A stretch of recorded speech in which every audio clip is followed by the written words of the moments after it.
In 1969, Katharine Ross was a coveted young actress on the rise. At the age of 26, having recently appeared in The Graduate, the movie she received her only Oscar nomination as a Best Supporting Actress, she seemed steady to blossom into a major star. Sadly, after Butch Cassidy and the Sundance Kid, her career went into a tailspin that may have been somewhat intentional. She never had another real memorable role, although she did reprise the part of Etta Place that she played in Sundance in the 1976 made-for-TV movie called Wanted, the Sundance Woman. Katharine Juliet Ross was born January 29, 1940. She was a native of Los Angeles, but she spent most of her early life in San Francisco.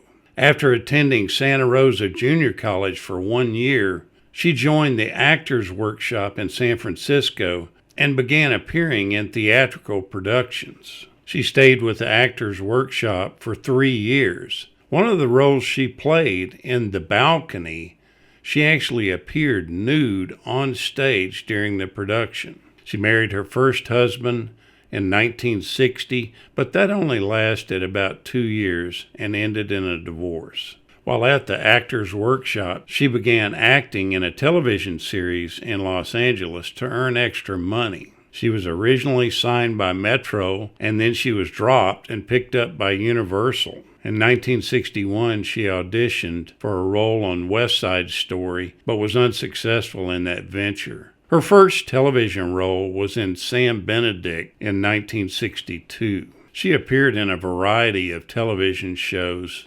like The Virginian, Ben Casey, Wagon Train, Run for Your Life, Gunsmoke, and The Alfred Hitchcock Hour. She landed her first role in a film in Shenandoah in 1965, playing the daughter-in-law of James Stewart. She then returned to guest starring in a variety of roles like The Wild Wild West, The Loner, and many others. Universal had her signed to a fairly long-term deal. She initially didn't want a contract with a studio, but everybody convinced her that it was the right thing to do. Universal loaned her out to MGM for parts in The Singing Nun and other movies. Her breakthrough role was as Elaine Robinson in Mike Nichols' comedy drama The Graduate in 1967, where she played opposite Dustin Hoffman and Anne Bancroft. She had been recommended to director Nichols by another director. She plays the part of a young woman who marries a man who had an affair with her mother. This earned her an Oscar nomination for Best Supporting Actress and won her a Golden Globe Award as the New Star of the Year. Her new contract with Universal required her to make 2 films a year for 7 years. She turned down several roles before accepting the part of Etta Place in Butch Cassidy and the Sundance Kid in 1969. She co-starred with Paul Newman and Robert Redford, and this was a massive commercial hit. For her role in Butch Cassidy and the Sundance Kid, she won a BAFTA award, which is the British Association's movie award system, for Best Supporting Actress. After she completed the movie, she ended up marrying the film's cinematographer, a 3-time Oscar winner, Conrad Hall. The director of Butch Cassidy and the Sundance Kid was George Roy Hill. Now, he cast her for this role because he was just dumbstruck by her sensuality. The director, Hill, was kind of a cast-in-stone director. He wanted to be in complete control, and he had everything laid out in his mind. He didn't like any changes, and he ran a very tight ship. It didn't take long for tensions to develop between her and the director. Now, I guess there was an incident that happened one day on the set. I guess Katharine was an avid photographer and knew a lot about photography. At one time, she got on to one of the studio cameras and started making adjustments. The director became outraged over this.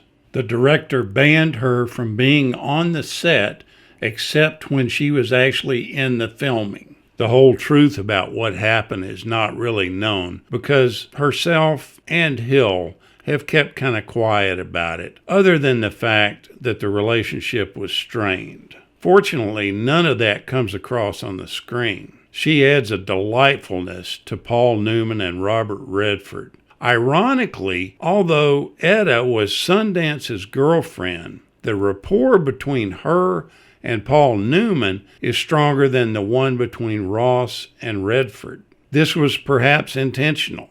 It's often thought that Etta, the real person Etta, had relationships with both men. After being banned from the set except when she was filming a scene, she often claimed that her favorite scenes to shoot were any ones that were done by a second unit away from director George Roy Hill. That was a good day. One of the most famous scenes that she does in the movie is with Paul Newman when they're riding the bicycle. This was all filmed by a second unit, and it was done with long lenses. They were just playing around on the bicycle while they were being filmed. The song Raindrops Keep Falling on My Head was added afterwards. They had no clue that was going to be in the track. In the 1970s, she went on to a leading role in the horror film The Stepford Wives in 1975, for which she won a Saturn Award for Best Actress. She had a role in the 1980s television series The Colbys opposite Charlton Heston. She played Francesca Colby in the series. In 1991, she wrote and starred in Conager alongside her husband, Sam Elliott, and she was in A Climate for a Killing in 1991 and Home Before Dark in 1997. In 2017, she appeared as Sam Elliott's former wife in The Hero, in which he played an aging Western star. She's kind of established herself as a writer, publishing several children's books. In January of 2015, she started to appear in the Malibu Playhouse in the first of a series titled A Conversation With. The movie that she helped make famous, Butch Cassidy and the Sundance Kid, remains highly regarded. And in 2007, the American Film Institute ranked it at number 73 on the list of greatest movies of all time.